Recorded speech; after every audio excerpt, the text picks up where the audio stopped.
Una cuestión que ustedes quieren que se aclare sobre alguna diapositiva que se les ha enviado, por favor, lo hacen saber, ¿no? Vamos a hacer un pequeño repaso para más o menos el curso, digamos, se inicia a partir de una puntualización basado fundamentalmente en el hecho de que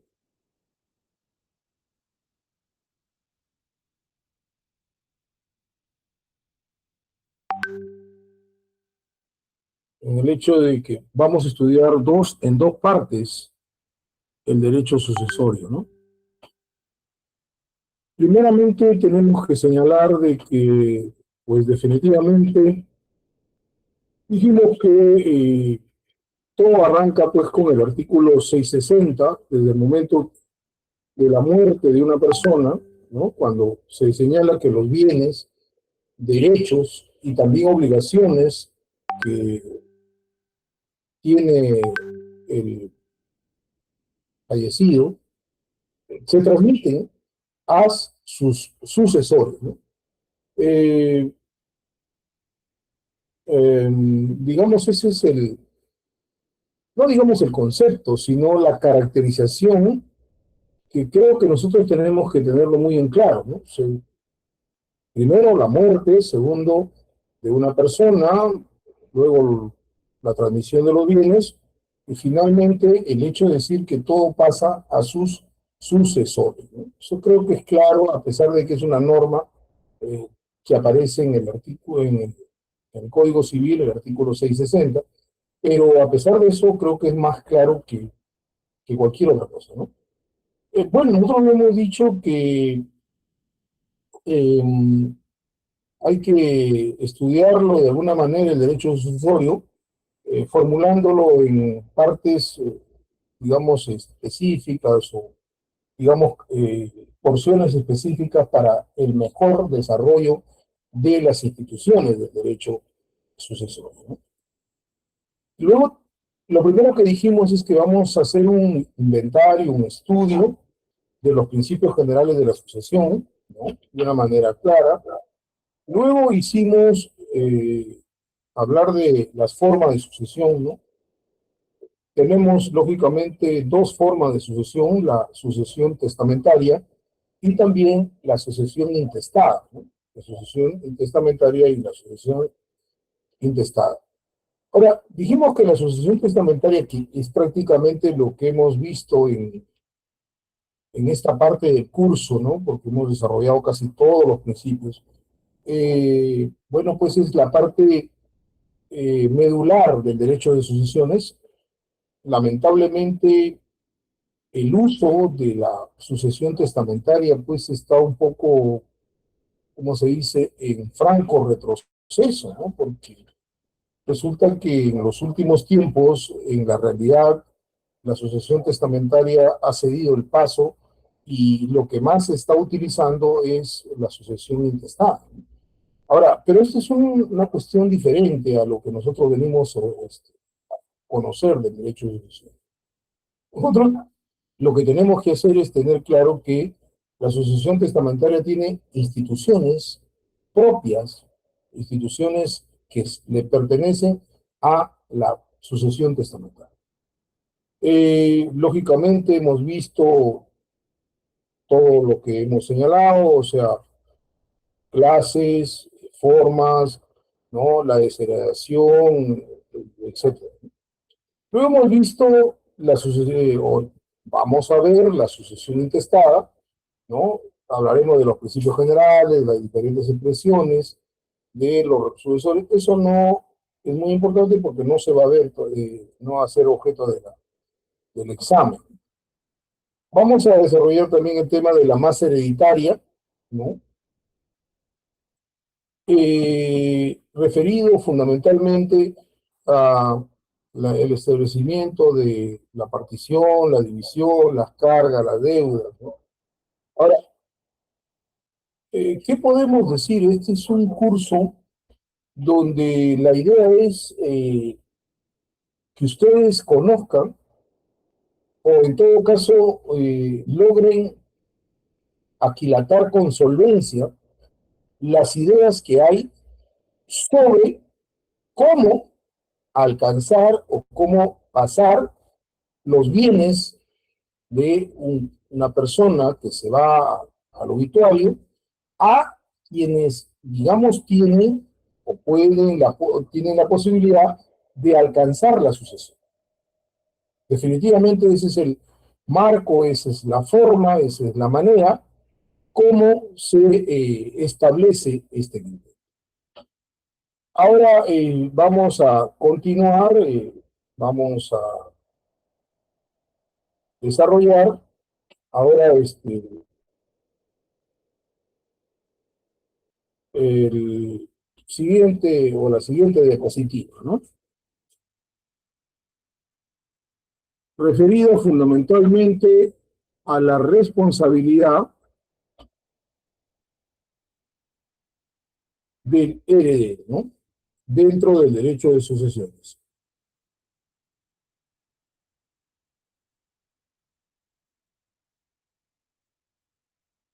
La responsabilidad del derecho de sucesiones. La verdad que nosotros tenemos que conocer cuáles son los aspectos fundamentales donde se desarrolla el heredero, ¿no? Hablamos de la responsabilidad limitada, que es de alguna manera identificar, ¿no?, la manera como la persona, pero dijimos algo fundamental, ¿no? La responsabilidad limitada cuando el heredero no ha realizado ningún acto, no ha tratado de manipular digamos, la situación de los bienes, de los derechos y de las obligaciones que pudo haber adquirido el causante, ¿no? Luego tenemos que hablamos de la prueba del exceso, ¿no? Que se debe cuando, por ejemplo, la persona dice, oye, pero y esto no está dentro de la masa hereditaria y por lo tanto corresponde una cuestión adicional. Luego tenemos la responsabilidad ilimitada, ¿no? ¿Qué condiciones genera la posibilidad de encontrarnos en los supuestos en que los sucesores deben enfrentar una circunstancia en la cual responden más allá de los límites del patrimonio? Dijimos que la responsabilidad es limitada cuando simplemente no se ha llevado a cabo, ¿no?, alguna disposición o algún eh, manejo sobre el patrimonio, ¿no?, perteneciente a la masa hereditaria dentro de los cánones o de los límites que se establece regularmente. Eso es la responsabilidad limitada. Pero si por encima de eso se lleva a cabo acciones, lógicamente ya la responsabilidad no puede ser limitada. Va a tener que ser o se transforma, según la regulación legal, en responsabilidad ilimitada, ¿no? ¿Por qué? Porque ya no solamente tiene que responder con el patrimonio proveniente de la sucesión, sino también incluso con el patrimonio propio de la persona. Es decir, hago un mal manejo de la masa hereditaria y ya mi responsabilidad no va a ser limitada, va a ser ilimitada. Creo que en esa frase lo resumimos de una manera bastante liminar este criterio que estamos señalando. Luego tenemos cómo se configura la responsabilidad limitada. Dijimos, por ejemplo, se trata del ocultamiento de bienes, ¿no? Una de las formas más conocidas, ¿no? Porque generalmente las personas cuando hay bienes, lógicamente lo que quieren es de alguna manera manipular, ¿no? Manipular los bienes y lógicamente obtener beneficios, ¿no? Eh, También cuando hay simulación de deudas, disponer los bienes a título de posesión o cualquier otro que se asemeje, ¿no? Juicios en los que resulten acreedores del activo hereditario, ¿no? Bueno, de alguna manera el juez competente es el lugar donde se ha realizado estos actos, donde están, digamos, en determinación los bienes, materia de derecho de sucesión. ¿Correcto? Ahora vamos a ver la responsabilidad del heredero dentro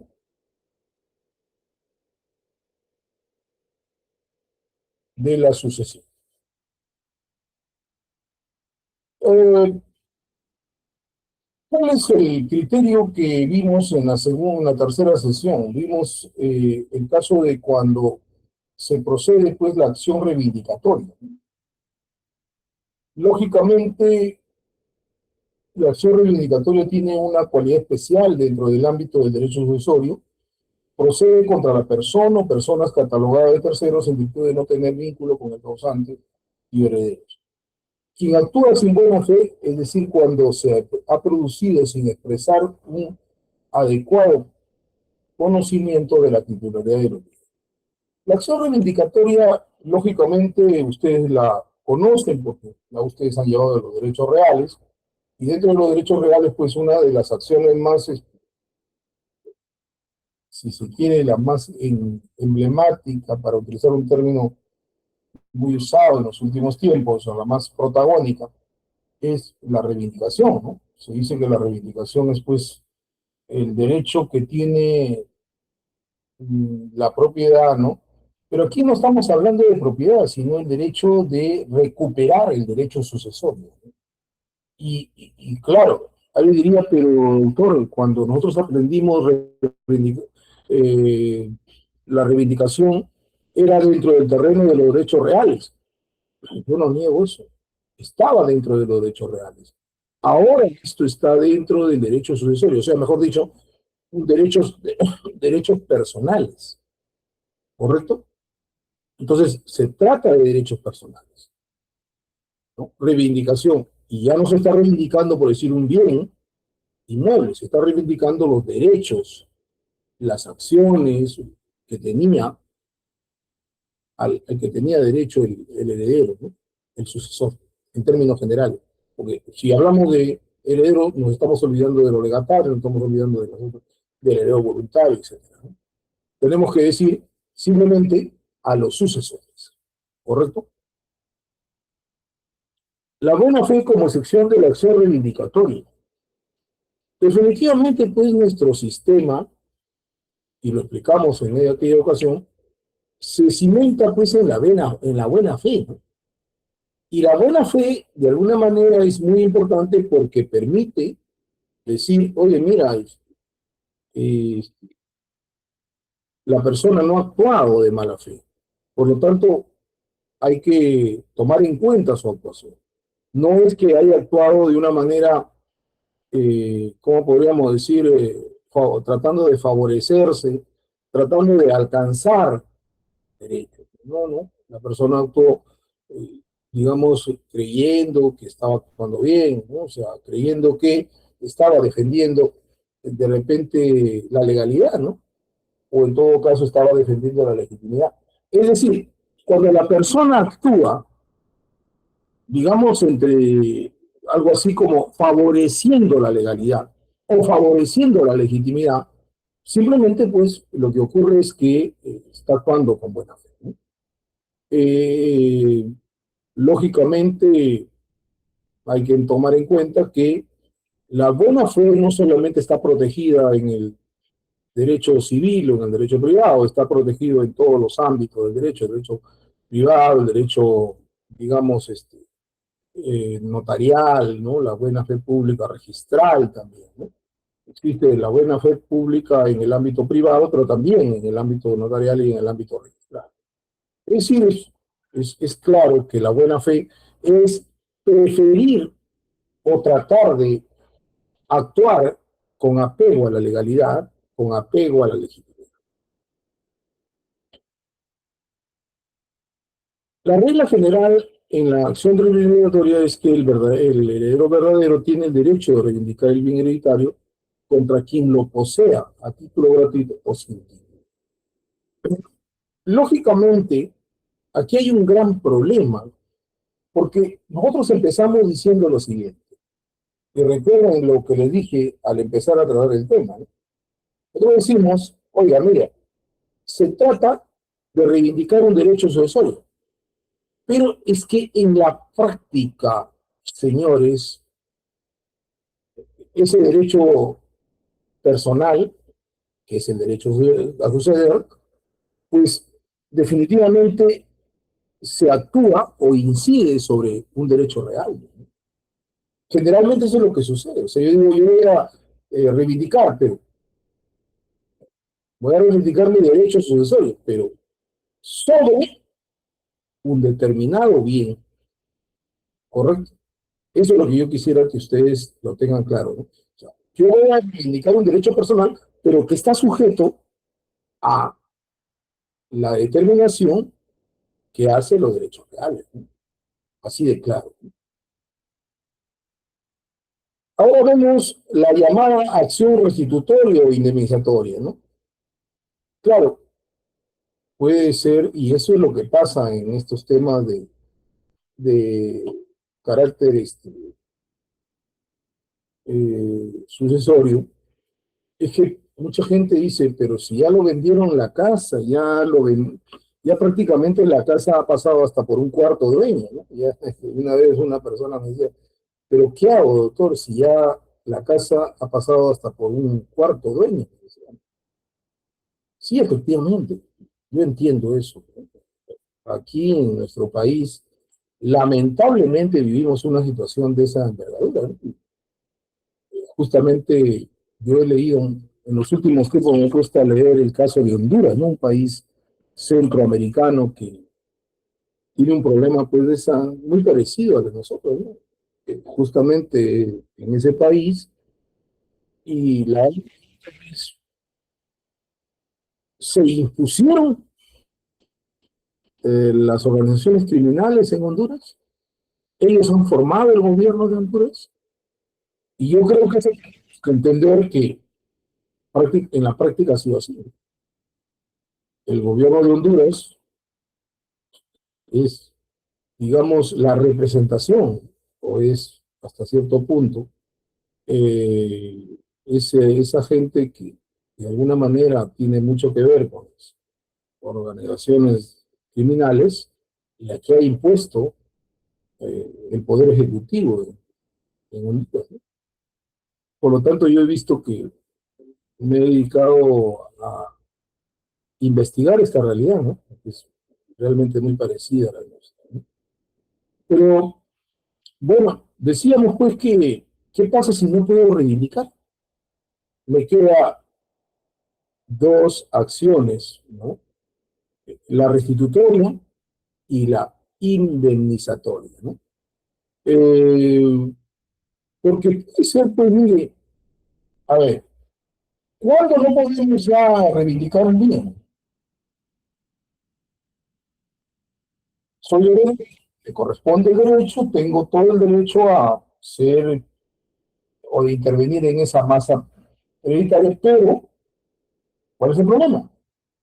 El problema es pues que el bien lo han pasado de un propietario a otro, de este a otro, de este a otro. ¿Y qué es lo que ocurre? Simplemente contra esos segundos, terceros, cuartos propietarios, yo no podría, ¿no? Actuar la reivindicación, que ya el tercero o cuarto propietario lo han adquirido de buena fe también. Y la norma dice que se tiene que proteger la buena fe. Entonces ya no podría. Entonces, ¿ahí qué nace? Nace la posibilidad de ejercer la restitución o la acción eh, indemnizatoria. ¿Qué se entiende? Bueno, um, la restitución del precio, del valor del precio. O sea, oye, mira, yo lo he vendido en $100,000 o $200,000, tendría que restituir, ¿no? Si es que así se dispone legalmente, tendría que restituir el bien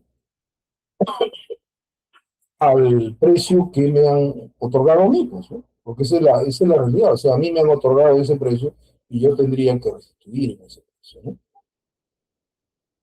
Luego tenemos la acción indemnizatoria. el poseedor de una fe está obligado a resarcir al heredero el valor del bien y de sus frutos, ¿no?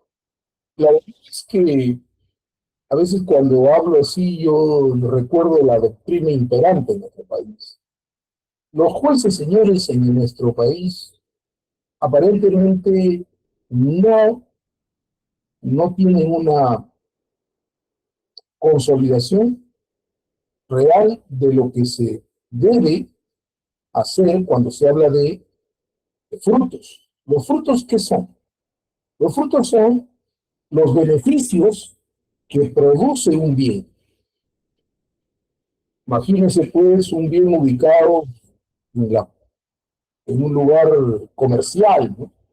Muy comercial. Imagínense tan comercial que, pues, lógicamente, eh, es muy difícil, ¿no? Que ahí una persona, pues, eh, lo alquile o lo arriende el bien por una miseria, ¿no? Lógicamente lo va a arrendar por miles y miles de soles, miles de dólares. Y entonces, lógicamente, eso cambia pues la figura. Entonces, eh, los frutos pueden ser muy altos, pero lamentablemente en nuestra jurisprudencia, eh, y creo que no es solamente, acabo de leer hoy día una resolución, ¿no? Yo estoy afiliado a un portal legal en España, ¿no? Una persona se quedó durante 343 días, ¿no? Afectada y pide 150.000 euros, porque lógicamente, pues, 343 días de una afectación a su derecho, pues, 150.000 euros me parece hasta muy poco, ¿no? Pero, ¿qué ha hecho el juez? ¿O qué ha hecho el Poder Judicial? Ha calculado y le ha dicho que por cada día le va a pagar, le tienen que pagar 26 euros. O sea, no es, y como le repito, no es que esta cuestión me termina por confirmar, y podría hacerse una tesis sobre eso, ¿no? ¿Por qué en el Perú los jueces, no solamente en el Perú, ya les estoy mencionando, el caso español, están pagando frutos muy reducidos, ¿no? 26 euros. ¿Sabe cuánto le sale a la persona que demandó 150.000 euros? 8.990 euros. Es decir, ni siquiera, pues, el 10% de los solicitados, ¿no? Entonces, me parece a mí que la cultura de no pagar frutos o de no saber calcular frutos, o entender que debe pagarse los frutos adecuadamente, no es solamente en el Perú, parece que es a nivel internacional, ¿no? En el derecho comparado, como lo estoy mencionando, se produce ese criterio, ¿no? Luego hablamos de la indignidad. Es una institución jurídica sucesoria, lógicamente encargada de sancionar las conductas de carácter doloso, culposo, que afecten al causante, ¿no? Al ascendiente o a sus descendientes, ¿no? Recordemos, ¿no? ¿Cuáles son los aspectos generales de ello?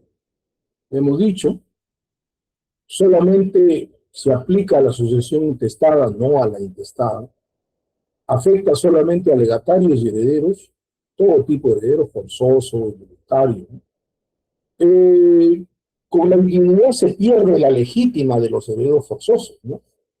En realidad no es incapacidad, sino solo respecto de la sucesión del sujeto afectado o agraviado. No alcanza la donación que hubiese recibido el sucesor antes de cometer el acto causante de la iniquidad. Muy bien, señores, vamos a continuar. Vamos a hablar de indignidad.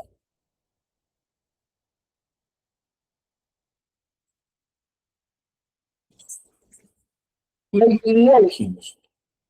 ¿Cuáles son las principales disposiciones? Los hemos colocado, ¿no? Las personas individuales son establecidas en el artículo 667, ¿no? El ser autor, cómplice del domicilio del doloso o tentativa contra el causante, ascendientes, descendientes y el cónyuge. Y el cónyuge. No desaparece por el indulto ni por la prescripción de la pena. Ya nosotros lo hemos explicado esto a saciedad, ¿no? Lamentablemente, aquí el legislador de derecho privado quiso ser sancionador, quiso ser duro, pero la verdad es que sí, generalmente los procesos en estos delitos, ¿no? Lamentablemente duran años, ¿no? Y generalmente, pues, cuando terminan ya, pues toda la masa hereditaria está totalmente dividida y partida, ¿no? Ya no hay prácticamente discusión alguna. Es un poco la realidad que podemos ver.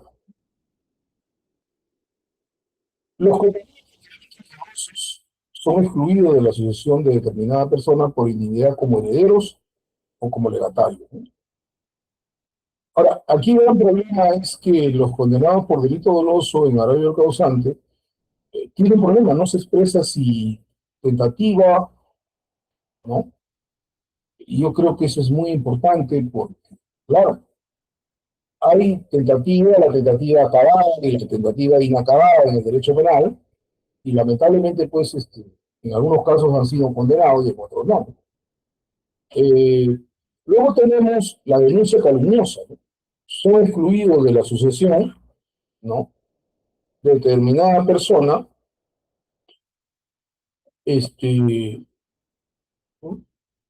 los que hicieron denuncia calumniosa al causante por el delito al que la ley sanciona con pena privativa de libertad. No es al causante, estatus jurídico de la persona muerta, sino al que luego causó una herencia, ¿no? O sea, claro,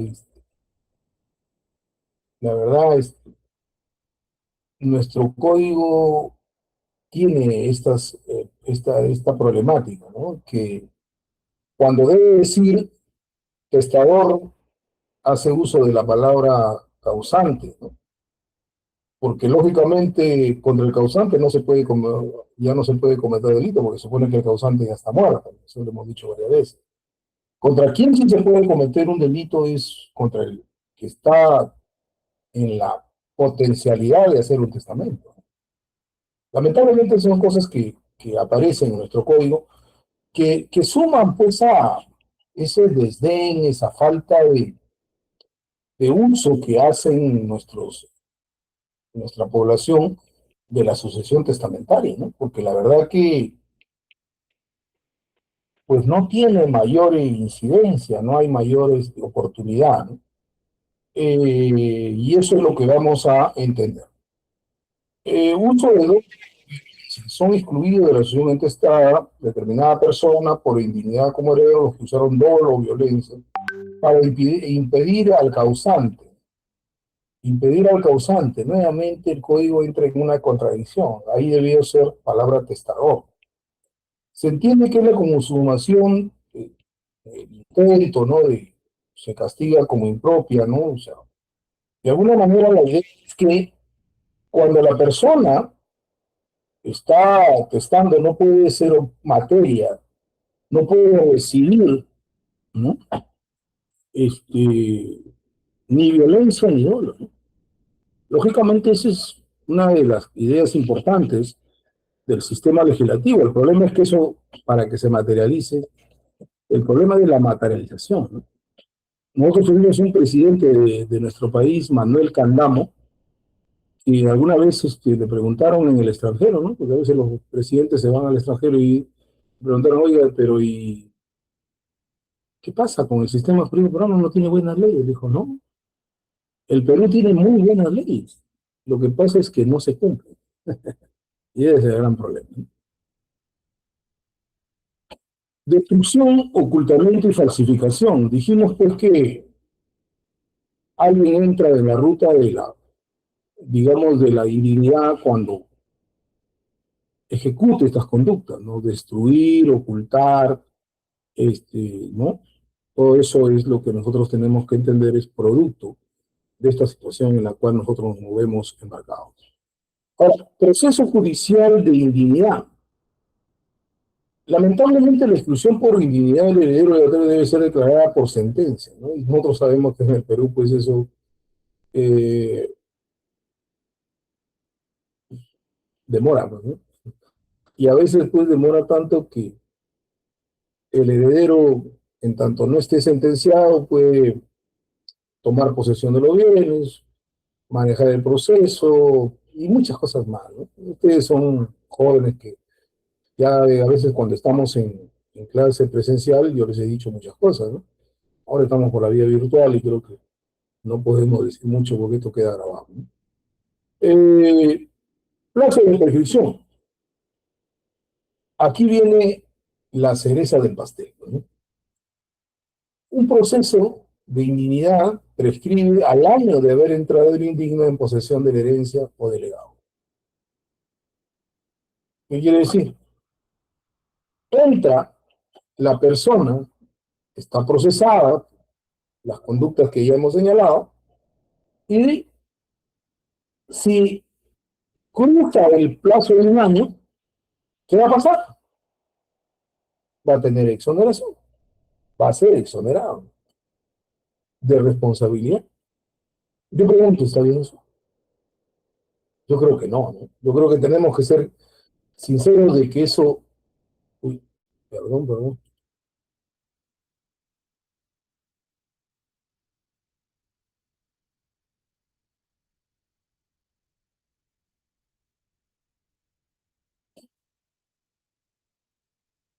Perdón.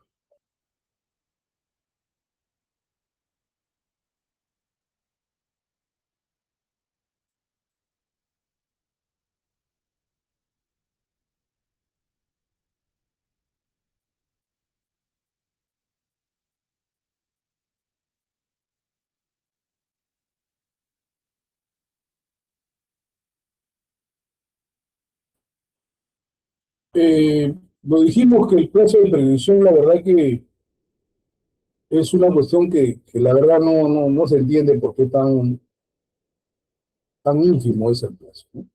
Y esto pues de alguna manera es una puerta o es una manera de permitir pues de que en realidad la institución jurídica de la indignidad se convierta en un saludo a la bandera, se constituya un saludo a la bandera.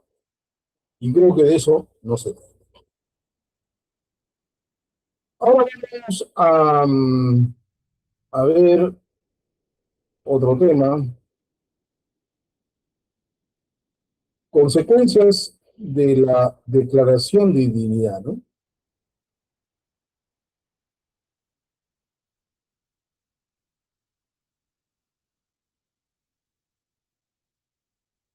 Desheredación del indigno.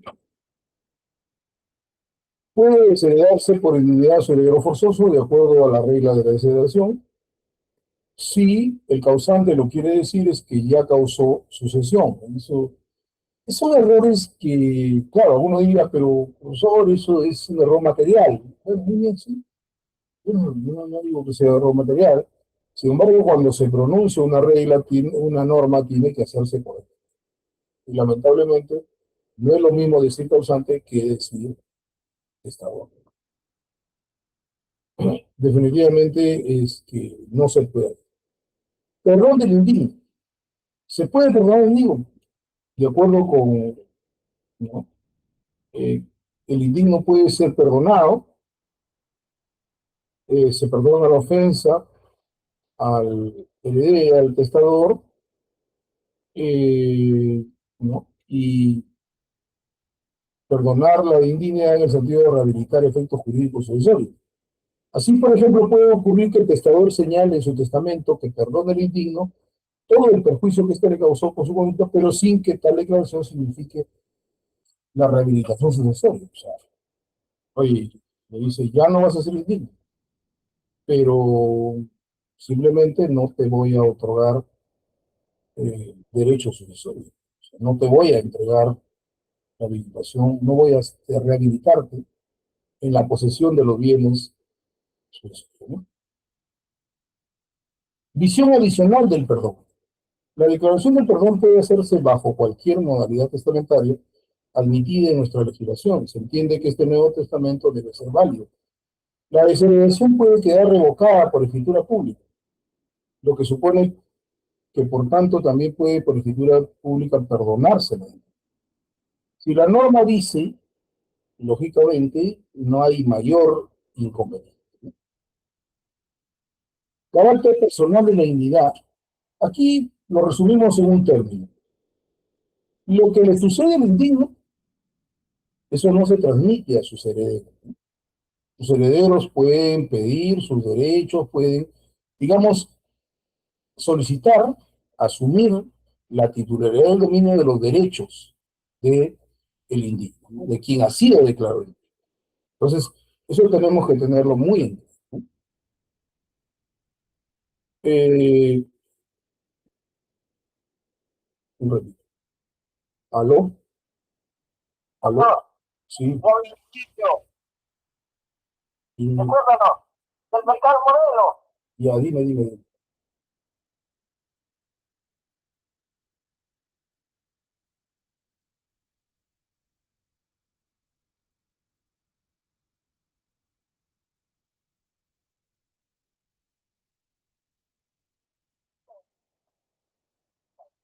Ya.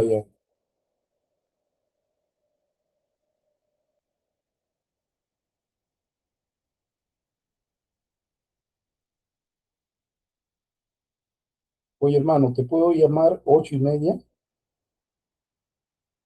8:30, 8:30 te llamo, 8:30 te llamo. Ya, porque ahorita estoy dictando clase, hermano, estoy dictando clase. Ya, hermano.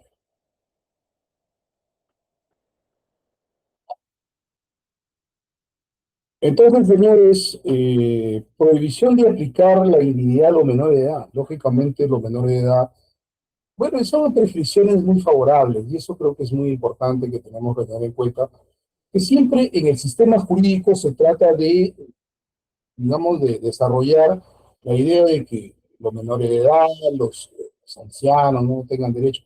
Hay siempre una legislación favorable, pero en este caso los menores de edad, según la propia legislación, están, digamos, en una situación de que no se les está permitido aplicar la indignidad a los menores de edad.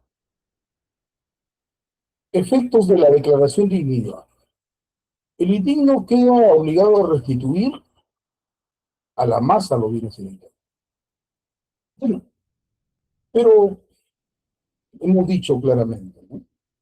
Si se lograra sentenciar o en todo caso aplicar una sentencia en el sentido de declarar a una persona indigno, lógicamente, una de las consecuencias más importantes es que el indigno tiene que restituir, devolver el bien a la masa hereditaria, ¿no? A la masa,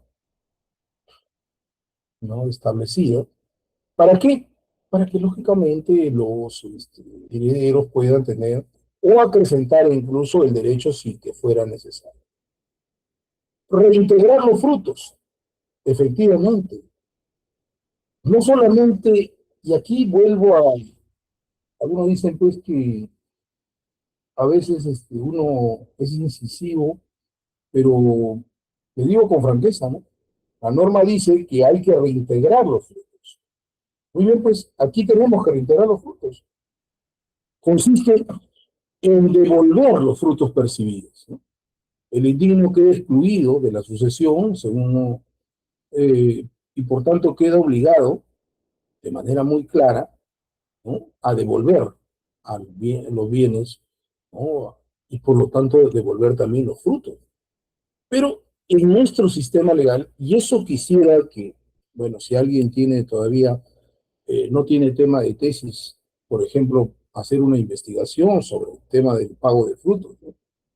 ¿Por qué en el Perú no se ha desarrollado esta institución jurídica que a mi criterio resulta muy importante porque mucha gente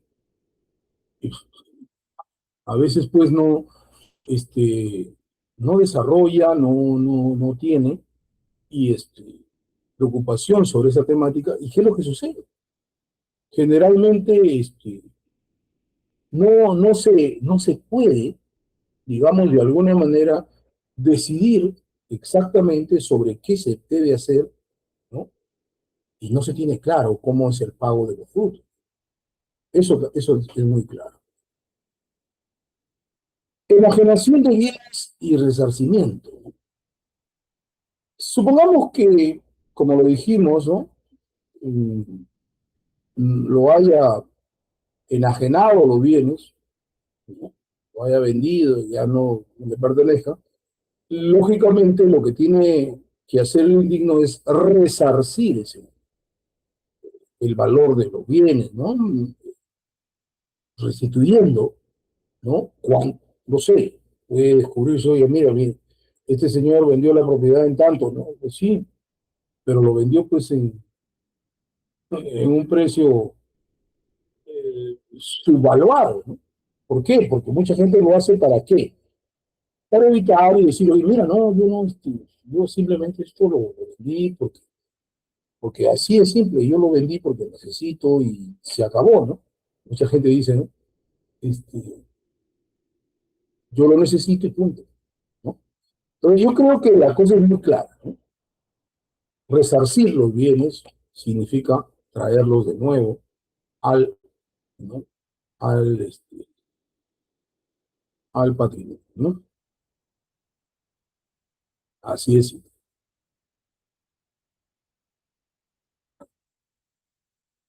Ahora vamos a ver, eh,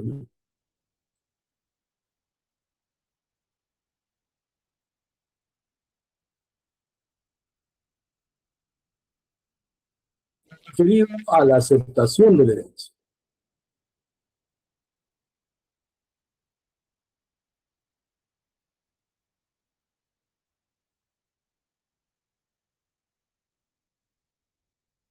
¿Qué se o qué debemos entender por aceptación de la herencia? En realidad es una institución autónoma del derecho divisorio, implica la forma de aceptación, son, ya lo hemos dicho, dos, expresa y tácita. Es muy clara que esta situación es la manera como se expresa, oye, yo estoy de acuerdo en que se me entregue o que la herencia sí me corresponde. Tenemos pues la aceptación expresa, ¿no? La aceptación expresa. eh, Ahora, la gran pregunta ¿es necesario que la aceptación configure o esté señalada en un documento público o un documento privado?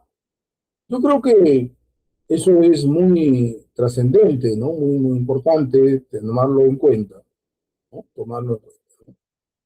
Pero la norma dice documento público o documento privado. Uno dice, oye, hazlo solamente a través de documento público. Nosotros sabemos que lamentablemente en nuestro país existe digamos, el tema del costo, ¿no? Mucha gente a veces dice, mejor lo hago de manera privada.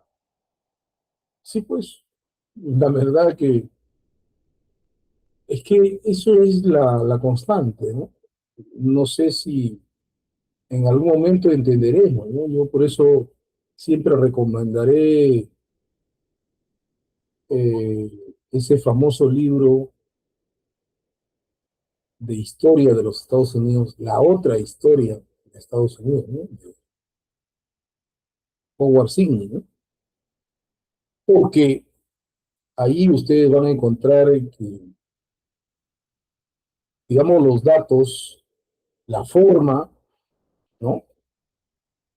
De cómo, pues, en algún momento una situación hasta cierto punto diferente, ¿no? Cambió de la noche a la mañana y se volvieron el primer país del mundo, ¿no? Eso es la situación que nosotros tenemos que tener. Luego tenemos la aceptación tácita, ¿no? Eh, por ejemplo, oye, no hago ningún documento, pero me meto pues a la posesión del bien, ¿no? O sea, mejor dicho, empiezo a tener la posesión del bien. ¿Eso qué cosa es? Yo no he hecho ningún documento, pero ingresé, pues ya tengo el derecho, ya estoy ahí. Luego, presunción de aceptación de herencia. Bueno, este es un criterio que también se toma en cuenta en la norma, ¿no? Eh,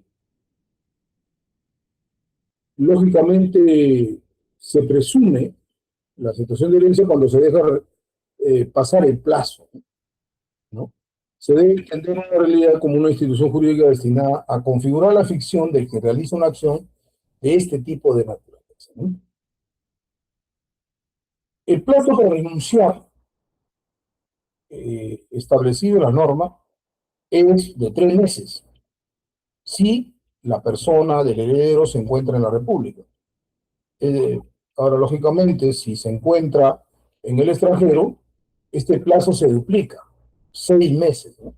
6 meses es el plazo que se indica, es de alguna manera razonable para que una persona que se encuentre en el extranjero pueda atender, ¿no?, de que existe o hay una herencia. Luego tenemos a la herencia y legados. Conforme al artículo 674, pueden renunciar a herencias y legados quienes tengan la libre disposición de sus bienes, ¿no? Luego tenemos el criterio de que existen restricciones a la renuncia de derecho de familia, ¿no? Existe la limitación dispuesta en el libro de familia, en el artículo 304, que estatuye que ninguno los cónyuges pueden renunciar a una herencia o legado o dejar de aceptar una donación sin el consentimiento del otro. Es una cosa extraordinaria, porque la verdad no sé por qué el legislador ha tenido que colocar este nombre, porque en principio lo que recibe una persona en herencia no es, digamos, susceptible de compartir con el cónyuge, ¿no? Los bienes que provienen de herencia son bienes privados. Sin embargo, esta norma del 304, por ejemplo, nos dice, pero no está dentro del derecho de sucesión, por eso no lo hemos sometido a un escrutinio mayor, porque si estuviera dentro del derecho de sucesión, nosotros hubiéramos hecho un escrutinio mayor. Seguramente en el derecho de familia ustedes habrán tenido un mayor análisis, un mayor debate sobre este artículo, que me parece no muy trascendente, ¿no? Porque si la norma, por generalidad, señala que la persona del cónyuge o de la cónyuge no tiene mayor incidencia, ¿no?, en lo que recibe una persona por herencia. Entonces, eso es claro, no sé por qué hemos terminado haciendo este tipo de actividades. Pero bueno, ahí lo señalamos. Formalidad de la denuncia. Se da por escritura pública, ante notario o ante quien haga su vez, ¿no? Se da por esta ante el juez, ¿no? Puede usted ir al notario, pero también puede ir al juez. La duda consiste en saber si, habiendo proceso sobre la sucesión, la renuncia debe hacerse forzosamente ante el juez respectivo, o dicho de otro modo, la renuncia debe ser hecha en escritura pública, en acto otorgado ante el juez al que corresponde conocer la sucesión bajo su función de nadie. Bien, si hay tiempo, vamos a continuar. Vamos a continuar con em, los otros temas, ¿no? Espero que se vaya señalando bien las cosas y el día que tengamos clase podamos entenderlo. Yo voy a estar comunicándome con la delegada para cualquier cuestión, ¿ah? Les agradezco mucho por permanecer en el aula virtual y nos encontramos entonces, sea de manera virtual o sea de manera presencial, en la próxima clase. Muchas gracias. Hasta luego. Profesor, hasta luego. Gracias a todos.